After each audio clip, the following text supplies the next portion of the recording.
Hello and welcome to the second episode of Study in Estonia podcast. Today we will talk about admissions, as at the moment it's admission process in the Estonian universities, so we thought it would be very interesting for the listeners. Today together with me are our student ambassadors Emily and Pooja, with whom you met in our last episode, and we have a special guest today from the DreamApply admission system, Jelmer. Yeah, thank you. Welcome. Thanks. Pleasure to be here. Wow, that's great. Thank you, Trinu, for the introduction, and welcome, Elmer, Thanks. to Thanks, our thanks. podcast session. And as Trinu mentioned, that the application process is going on, and it is the right time that we got hold of someone who needs to come down and explain the students.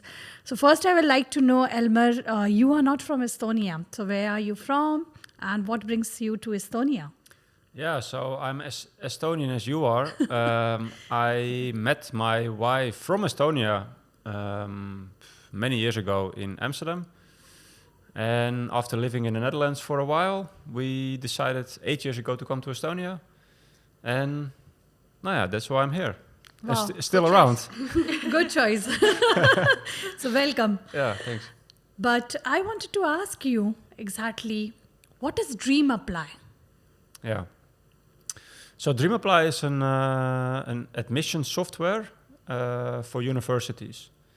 So we are helping universities with our software, so students can apply through the software, and at the same time universities can process applications with our software. So you mean to say the student do not need to apply directly to the university, they can apply to any university in Estonia through DreamApply? Not exactly. So there are many universities in the world, right? And these days, every university has their own website. And on each website of a university is usually like an application process. And if a university is using DreamApply, DreamApply is basically connected to the website of the university. Wow. From where the applicant can start the application process to that specific university. Wow, that's quite interesting. So I think, Emily, you have been the one student who have recently done the application process, and then I want to understand how was your experience for applying in university in Estonia through DreamApply? Yeah, thank you, Pooja. So for our listeners, I just moved to Estonia 6 months ago, and the application process is very fresh to me, as around this time last year, February in 2024, I am right where you are, maybe listening to an info session by Study in Estonia, still applying or still planning to apply for a university in Estonia. And it was quite shocking, actually, in a way that, wow, when I went to DreamApply, I told myself, is this really how easy it is to apply here? Because normally what I would have expected was I would go to the university and be forwarded to different institutions to process different parts of the application, like the interview and the inquiries and the process, the payments.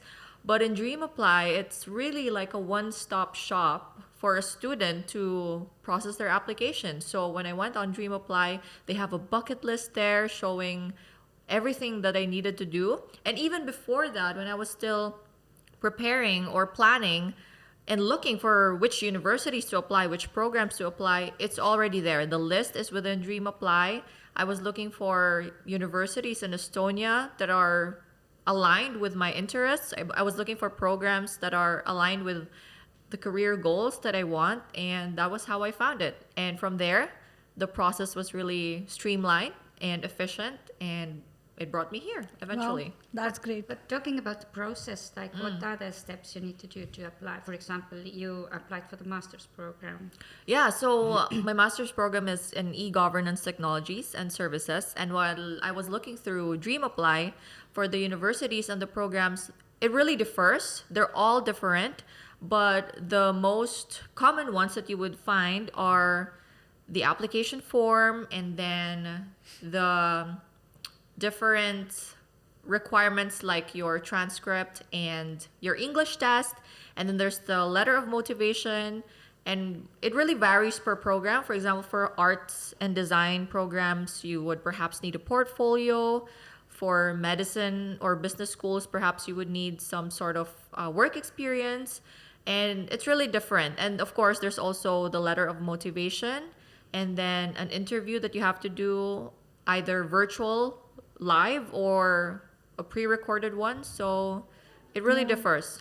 Yeah, I remember my experience in 2021. So once I log into DreamApply and I was looking for particularly MBA course. So I selected master course, and then it showed me all the colleges which are offering master courses. And then I selected the college, and then it gives me the complete insight what the curriculum is, what is the year of the term of the course, what courses are involved into it, what is the tuition fees, when the course is going to begin. So it was one thing at the one platform, everything at one platform. Yeah. And of course, I had to convenient. do an interview recording and send it across. So yeah, that was a good, and things have been the same, and all universities have different changes.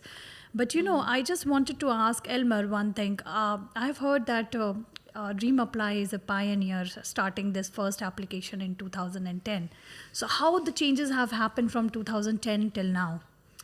Yeah, so indeed, this year we celebrate our 15th birthday. Wow, happy birthday. Yeah, thanks. Where's our cake? Yeah, I just brought myself, sorry. But yeah, so things have changed, of course, a lot during the last 15 years within the system. So, yeah. So is DreamApply application is only there in Estonia, or it is there in how many countries? Yeah, so we started 15 years ago pretty much in the Baltics, so Estonia, Latvia, Lithuania. And now, yeah, 15 years later, it's used by more than 300 universities in like Wow. 40 plus countries. Wow, that's great. That's great. Wow. So And we're still continuing, actually, adding Yes. more countries to the list. You're doing Yeah. a good job. yes. But coming down to that part, in 2010, we have Trinu over here who was into the application department and have been working with various university. Trinu, how was the experience for you before DreamApply came down? Oh, it was very different. A lot of paper, a lot of work. For the sure. process was so much more longer in time-wise. I mean, the students had to send from wherever they were in Africa, in Asia, the documents by post. Yeah. From some countries, the documents came to Estonia, I think, around 1 month. And if there was anything missing, then they had to send it again, and it took again a few weeks. But yeah, everything. They even sent the application fee with the envelopes. Luckily, my God. most of them were received. But yeah, it was very different. You had to email to the students after you received the documents, and every time there was something missing. So I'm so glad I didn't have to do that kind of process. And that's exactly the philosophy of why it was started 15 years ago. Because, as you were just mentioning, a lot of universities, they have these processes where a lot of things are done manually. There's a lot of paperwork involved. You need to send reminders manually. They collect payments in different ways. I even spoke to a university quite recently in Europe where students still need to go to the university in person to make the payment for the tuition fee Wow. with literally with a bank card. And that's exactly what we all wanted to, Really? change. Yes. And I think, yes, it has been changed, and it is, I can see it, I can say it in a simple way. What was the bridge was missing, which was built, and everything between the applicant and the university, there has been a connection where DreamApply has made sure that they have come down as a strong bridge between things, because sometimes the applicant get lost, and sometimes the university loses good applicant. So it has been vice versa, both the things. But Emily, you were talking about that there have been a place wherein you have to fill a motivation letter. So as application process is coming further for the students to apply, do you want to give some tip how to write a very good motivation letter? Yeah, it's an interesting question because, a little bit scared while I was writing this letter of motivation, because the reason why I wanted to study in Estonia was because I heard of the most digitally advanced society title that it has, being a small country, but it's leading in this e-governance in the world. So the program that I wanted to apply to was e-governance technologies and services. And I come from the Philippines. My country is years behind what Estonia has already achieved. My country is still looking up to all these systems that the country has built. So I was nervous, what can I write in this letter of motivation? But then the key thing there really is to just say what you want to get out from this, to get out after this program. Like, what is it that you are aiming to get from the program, from the university, and this country that you want to move to? So in my motivation letter, I was honest. I said that I really admire the systems that you have set up here, and I want to be able to be there to actually witness how this has been done, how this was created. So really share what is it that you're looking for. Just be authentic and genuine, even about your struggles in your home country or in your personal life. That is something that only you can write, and that is something unique to your experience only, that no other student can share. And after that, of course, you also have to say what is it that you can contribute to the research laboratory or the faculty or the department that you're applying to. Show them that you are genuinely interested, and how you can show that is mention some research papers that you've already read from this university, mention some works or use cases that this university or this program has already done. And that way you can really show the admission panel that you are really interested in this. You are genuinely very interested in the program and what it has to offer to you. So for me, I just said that I will be able to use what I learned from this program to, give back to my country and to inspire the systems that we already have in our place. So And don't use AI. yes, exactly. That goes back to what I'm saying before, that the human experience, your personal story, that is something that nobody can replicate. Yeah, No other true. human on this earth, not AI even. So just write. Just right. And also I can indeed add, I mean, it's a perfect story. Yeah. And indeed AI, of course, a lot of students are using it with their daily homework or their work, what they're doing. But as Emily was mentioning, with this admission panel or whatever panel there is in place, the human factor will always filter out if something is done with AI when it comes down to a motivation letter. Because a robot is not, a human being who can write these exact wishes or I think the what you want to emotions cannot achieve. be put in by the AI, Yes. or AI has not written your life chapter, so they don't understand. Because when I wrote my motivation letter, I remember it, what I wrote it, and I took it from my heart, what I felt it to write it. And as Emily has correctly mentioned, and rest of you have mentioned, that it is best to write it what you feel and is natural. But coming down to the one question that I have it, so I can understand that DreamApply not only help the applicant as a students to have a platform for easy process of application, but they also helping universities. Yeah, so the philosophy is basically for two parties. Yeah. In the one hand, we had in mind to make a system, a software for applicants to apply as quickly, as efficiently, and as friendly as possible, let's say. So everything is in one place. It's very intuitive to use.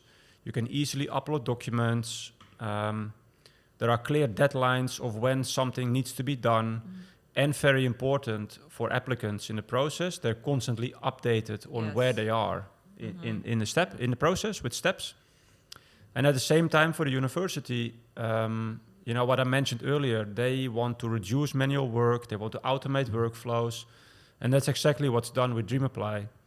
So you can have 100 or 1,000 or 100,000 applications coming in to your university, but with this software, you can easily process all these incoming applications. It's all in one place. You don't lose applicants in the process.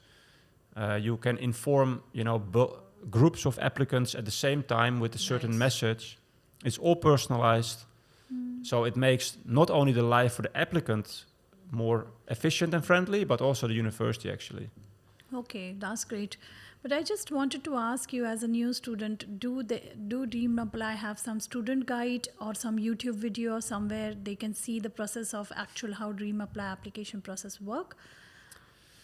I mean, we don't have it for the students, but and probably Emily can confess this, or I hope she can, because she went through the process herself some months ago.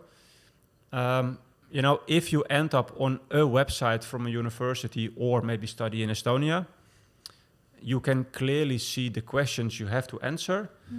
The application questions can be based on citizenship. So Emily is from the Philippines, but if an applicant comes from, I don't know, South Korea or Netherlands or Sweden, they might get automatically different application questions, different tasks to complete before they can even submit the application. So not only for the university is very intuitive to use, but at the same time for applicants. Yes. I will back that up. That's true. That's true. You can say it if something, Yeah. if I'm lying. That is true. As a non-EU citizen, or sometimes some non-EU citizens will have these agreements with the country that you're applying to. Like, for example, with Estonia, they might have some agreements with some Asian countries. In the Philippines, we didn't have, but it was tailored. It was really customized from the beginning, because you have to answer some questions. Who are you? Where are you from? And it's from there, it's a really customized experience. Yeah. So I have, Emily, one question for you. Did you, of course, you have answered it out, but then also I just want to ask it once again. Did you ever face any kind of a hurdle or a glitch while applying for the application in DreamApply? Something that you might have encountered, something to different to navigate or difficult to understand?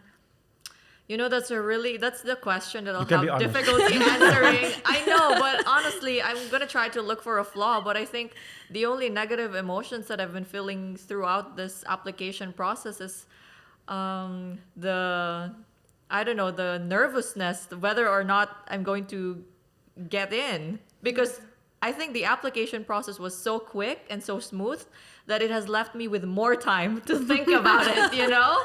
So instead of being busy and just processing the documents, it was so fast that I have more time feeling like Anxious. thinking about it, feeling anxious about the results, because it really was so streamlined. And there were reminders that were sent to my email. There was a bucket list. There was a checklist in the website of of everything that you need to do. And the communication was very clear and well delivered, that it was very timely. So I don't know, I will be very bad at this. I don't have anything.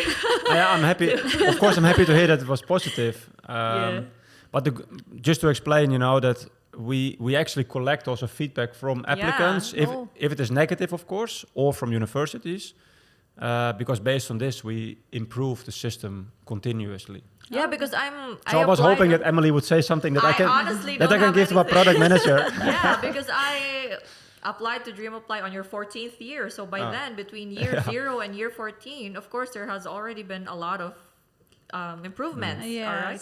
But I'm curious as well, what are your feedback loops like in these 14, 15 years? Do you go on maybe focus groups with students, with universities? And then how does that get implemented into your product features? Yeah, so I mean, I talk a lot to universities from all over the world, and of course universities talk to students, right? And so if I meet universities in conferences, or I visit them in person, or they come to Estonia sometimes, this kind of feedback, you know, we collect, or I ask my colleagues to collect this from the sales team, and then, you know, this feedback we give to our product manager, and he is taking this with him and is checking, okay, what should be prioritized to make the system, you know, better, to evaluate, to improve it. So yeah, it's continuously developing and improving. Okay. Emily, did you also have an entrance exam? Was it online? Yes, we did. We did. There was an entrance exam for the e-governance program, and I do know that for a lot of programs as well, there's the GRE. Yeah, and the thing is, it was also online. So it was really amazing that I literally didn't have to step foot on any institution or any I don't know, go to another country to Give the exams to or give the something, exams application or process. during the application process, purely digital. I did not even have to submit any forms. I only had to submit the apostille and my forms during enrollment because the university needed it for records. But during the application process, like Trino said, no, none of those paperwork, none of those delivering and missing papers, missing data, because it was just online. And I would get feedback that, hey, your requirements are not complete. Can you send this again? And that will only take 5 minutes. Wow. Yeah, because Trino has seen the changes from 2010 before, and that is the reason it was the curiosity. Because before that, I was discussing, and she told that sometime it used to take so much time for the to and fro with the interaction with the students. But this out of curiosity, I have this one question which just popped into my mind. Is there any there is story behind why the name is DreamApply? Oh, It's there are indeed two words in this word DreamApply, and basically it is referring to the philosophy of the company, because we started with a philosophy for the applicant to apply to a university as friendly and as quickly as possible, and of course for the university as well to process it as quickly and as efficient as possible. So if you are a student and you want to apply to some university of your choice, it should be like a pleasant journey, right? Yes. This whole process. And that's where it comes from, like DreamApply. So you apply and the whole process is like a dream, basically. Wow, yeah, Very because very beautiful. I was just thinking, it came down to my mind, there might be some story, but wonderfully told. And I think the name itself says it's like dream, because if I'm And in the logo is also this little mouse logo, this cursor, Yes. So that all comes down to you click and you just apply. Applied. And everything will. It's so true. Yeah, so it's like a journey of a dream, and then you apply, and it's like, it's a beautiful way of telling it. But as I wanted to ask you, have there been any kind of a hurdle that DreamApply has ever faced it? As a company, you mean, or in the Like with the as a software? company, or some maybe if you want to launch your application to somewhere, and then probably some rules and regulations, or maybe for students you need to change some software or something like that. Yeah, so there are, of course, we are partnering with more than 300 universities in 40 countries, and each country has their own legislation, their own bureaucracy, their own rules, their own mindset, their own politics, which is also an important part, actually. So that means that basically if you enter a country, there's always something that you have to deal with. But, the software is a SaaS, it's a software as a solution. So it's just click and play, basically. So overall, there are no big hurdles to take or issues or problems. Yes. One thing which I like very much about DreamApply is once I open and log into the DreamApply page, it is very neat and very clean. It's like there is no too many difficulties of understanding where to browse and what to find it out. It is like so friendly that you understand, okay, these like usually the, various application has so many tabs, this. It has very limited tabs and very easily navigating it across. So I think that way it is quite friendly, and for students it is more friendly to use it, and I'm sure for universities also it will be very much friendly. But how is your personal experience of working with DreamApply? Yeah, I came to Estonia 8 years ago, and in 2018 I started working in DreamApply for doing sales, and I'm still doing sales because actually my background is actually intellectual property law, so it has nothing to do with sales or something like that. But at some point in my life in Amsterdam, I was teaching at the university in Amsterdam. So I was teaching there for 5 years. And during those 5 years, I saw actually, with my own eyes, the issues and difficulties in admissions departments. I was not working there, but I heard about it, I saw it, and, I spoke with colleagues. And so when I came to Estonia, and at some point I started working for DreamApply, I also felt for myself that I like education. I like talking to universities or to people in general, actually, to people. and to help universities, because education always has this kind of weak spot in my heart, so to say. And so it's the perfect place for me to talk to universities from all over the world and to help them improving their processes. Wow, that's Beautiful. great. Beautiful. Yeah. I have this one last question for Elmer, and I wanted to know that what are the future plans and goals of DreamApply? Yeah, so as I mentioned, at some point the system is 15 years old, but it's constantly improving, changing, and developing. We are enhancing it, making it better with feedback from students, universities, and so it's constantly developing. And we are actually at the starting point of launching a new part of the system, so to say.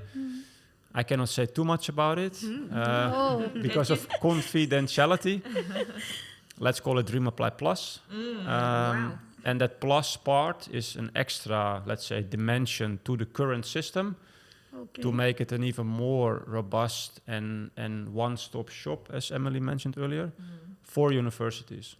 Wow. Really exciting. I'm really a big fan of the philosophy that you have at DreamApply, because the way that you are just making waves in today's education, and what you mentioned earlier, that it's a dream. You're basically breaking down barriers in a very tough part of this international education, which is the application. That's the very tough part, like how to even begin. But DreamApply is really breaking down barriers in that sense.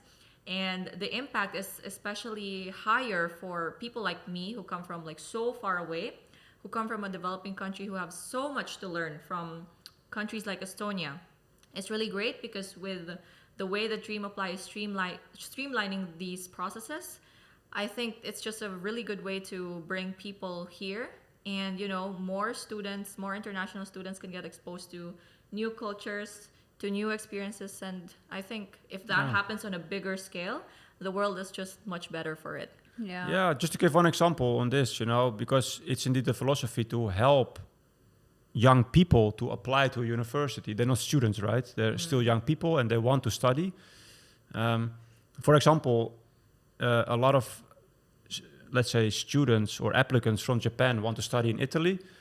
And at some point, the Italian universities, they had some sort of entrance exam.